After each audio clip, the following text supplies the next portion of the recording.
of how many people died in Maiduguri's flood.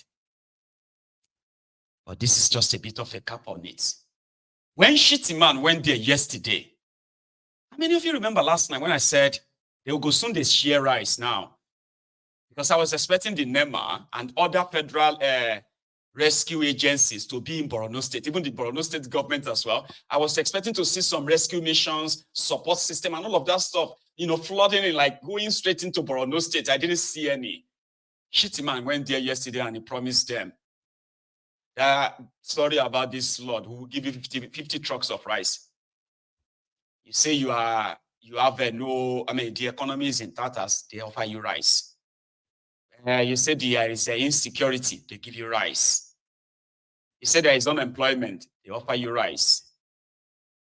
Whatever it is that you think you are passing through, once you speak about it or you speak out about it, they go ask you, do you want rice? Because the APC, Egbekegbe, who has gone to the Declan Rice right now, rice, 50 trucks of rice is on their way to Borno State. I haven't seen one, but he promised them that yesterday when he went to the palace of the Shehu of Borno. I like this truck because somehow the truck can drive on the dry land, and it seems it can also, like a sail, like a boat, on the way to the Shehu's house yesterday. Shettima, ladies and gentlemen.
Refugees Commission and the DG, NEMA, our leadership of the security apparatuses, our political leadership. Assalamu alaikum wa rahmatullahi wa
The last part of that video is Maiduguri prison, where we believe that the commanders of Boko Haram arrested and imprisoned there also escaped, because the flood opened the gates of prison. And nobody is even looking for them as we speak.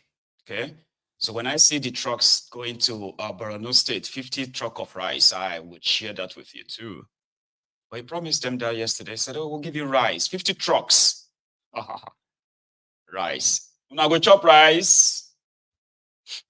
Yeah. We'll chop rice. Thank you, sir. Very, very unfortunate people.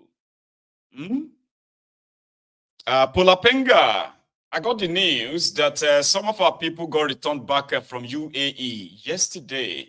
I do not know if you are aware of this, but 400 people got deported from Dubai, UAE is precise, the country. And I want to believe that these are those who either returned voluntarily, or those who are like they've had enough, or those who had some visa problems, or other stuff. 310 men and 90 women returned back to the contraption yesterday from UAE. Briefly.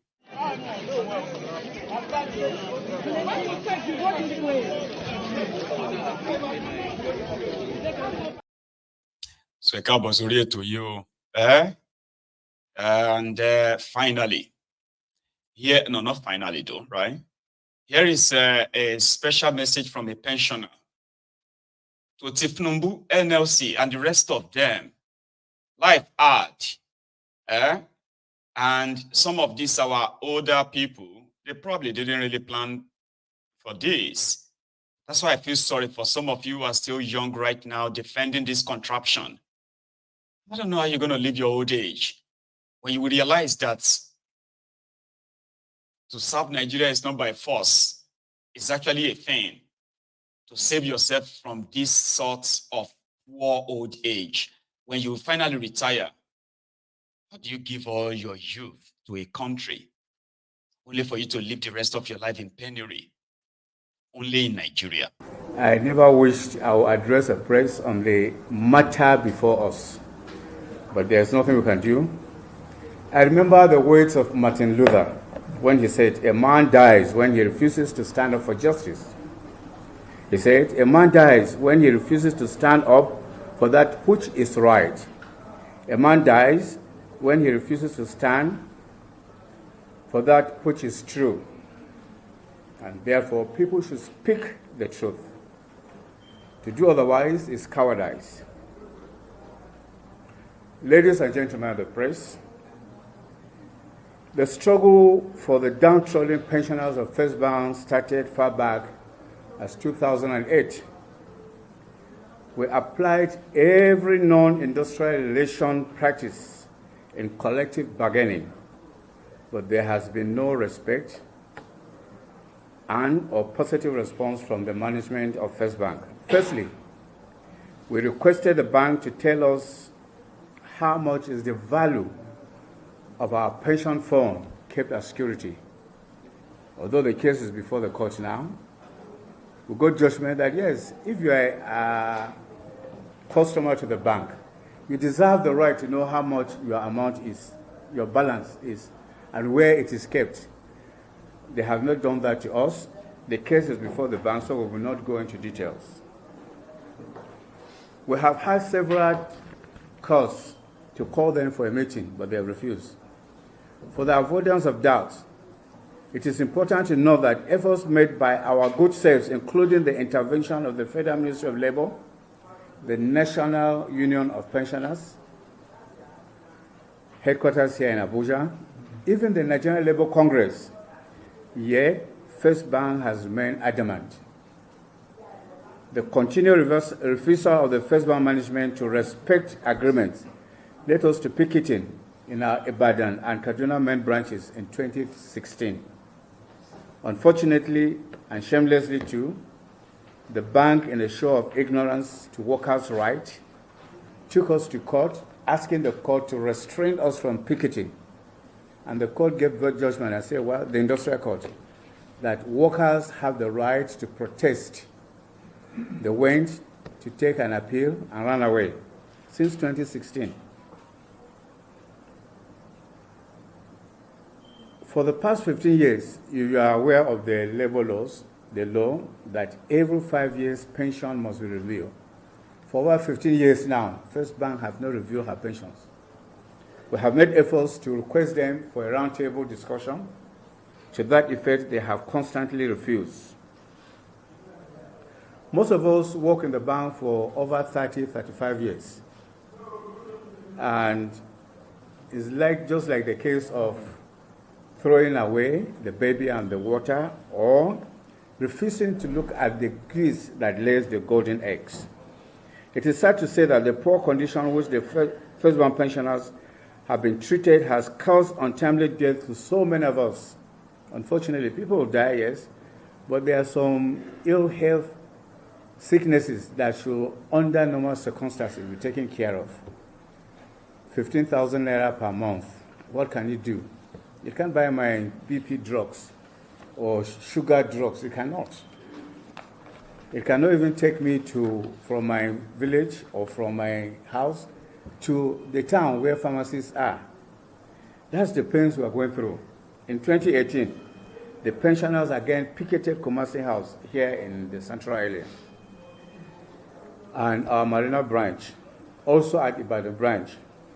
And a memorandum of understanding was signed, but they have flagrantly rejected or refused to obey that understanding. Ladies and gentlemen of the press, it will shock you to know that First Bank pensioners are the least pension workers today in the financial sector.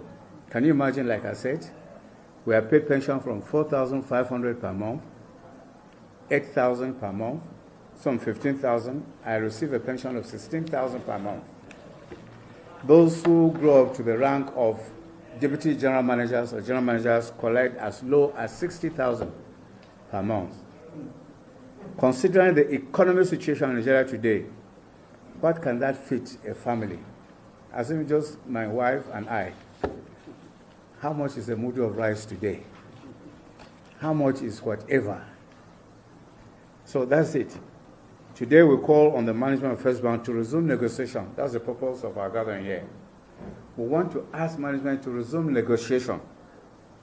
It will interest you to know that the last time we met with them was in September last year. And they said they were doing something, that they will come up with a solution by December last year. Up to now, we have not been able to see it. We have written several letters asking them for a meeting.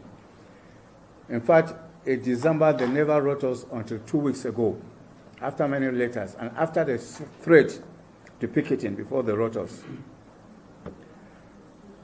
We are now asking for. But ẹni tá a rí pé tó ti pa fóònù tá a mọ iná náà tú ẹ mo dẹ̀ sọ pé káwọn ọlọ́pàá ṣe best infestation ní orí ẹ ẹni tó bá ṣe ọlọ́pàá ṣe kí ni àfọwọ́ òfin mu.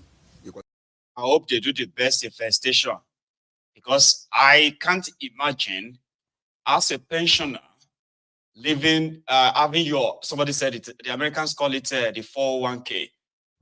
Somebody else is probably milking your 401k, your pension, and they just want you to die. Just die, Georgia, so that we don't have to pay you again. So when you look at those who are suffering from the economic hardship in Nigeria, think about the pensioners too. Those ones works for pension for the private sector, no doubt. You need to go and see those who are pensioners from local governments, who work for government. It's going to be a different story. Sorry, I'm just trying to do everything short now because my time is almost up. So I have one more, this time from Lagos. Now it's the story of demolition. I like putting it in the diary. Wahab, doing what he's always doing, giving us this picture of a Lagos that they want to build. But no, I am actually interested in the state of that Lagos. That demolition and all of that alone hasn't really changed. So let's go to Lagos and see where Wahab is doing what he knows how to do best. Demolish for camera. Thank you. That's it. Another one.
Hello. Hello. Oh, well, how you doing?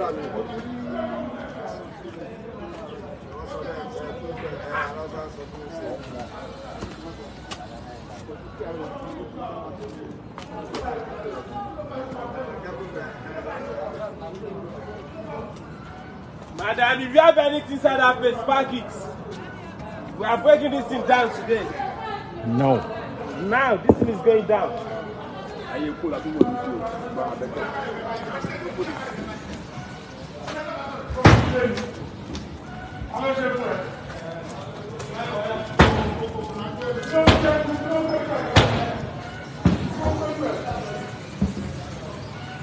Thank you, sir.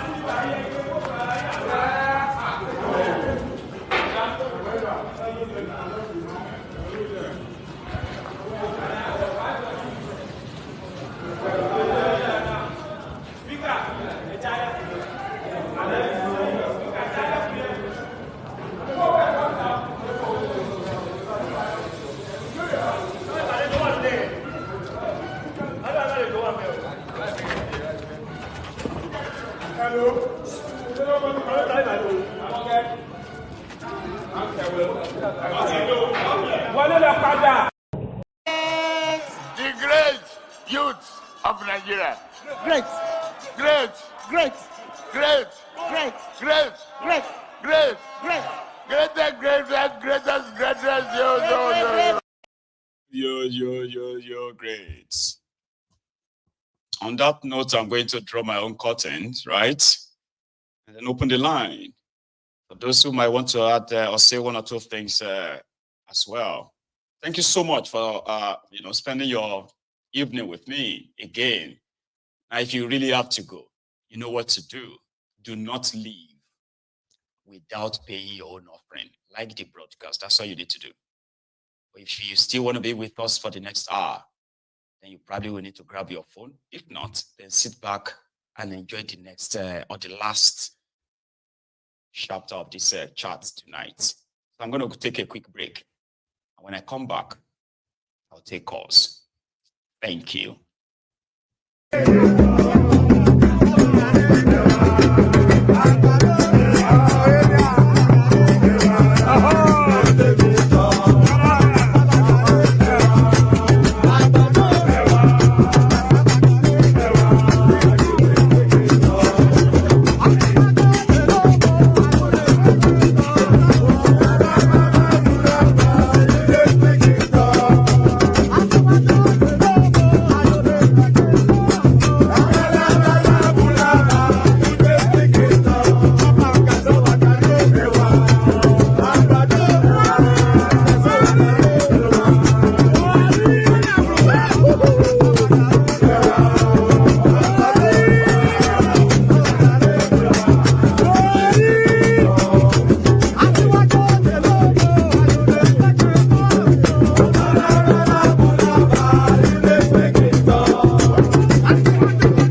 I think I have my first caller on the line, if they are still there. Hello. Yes. Hello, my good Baba. Yes, sir. How are you? I'm good. And you? And welcome back. Thank you. Welcome back from the sick bed. You know now, so I'm getting better day by day, and yeah, it's good to be back. Thank you. Yes, we really miss you. I miss you Even too. self, You have no idea. I started saying, is that these people have gotten this man? Because you have really destroyed some of their work, their evil work. So maybe because they never sleep. You know, when you are fighting, your enemy never sleep and you never sleep. Yes, so the Nigerians are sleeping. I must thank you very much. And I want to beg you something. Please, can I have just, we have been saying all the evils they are doing. Yes. And a lot of our brothers have been listening to us, knowing that we are participating, we are telling, we are saying what these people are doing. But sometimes we never give them some solution.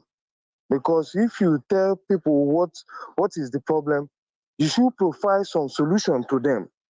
And that solution that I know that you never have the time for it. No, don't say that. No, take that back. No. I give solution every day here.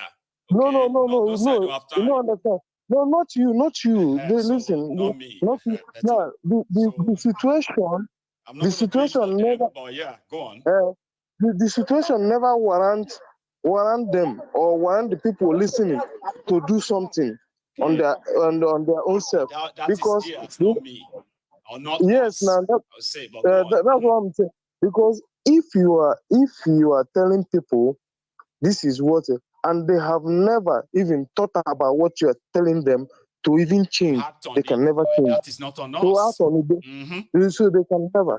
So I want to use this opportunity Yes, sir. to tell all our listeners, our brothers, if you're in Nigeria, wherever you are in the world, and you are at the age of 20, going to 40, please, if your parents is alive, they are anywhere in Nigeria. After you listen to what I'm going to say, Yes, sir. use your phone and call them.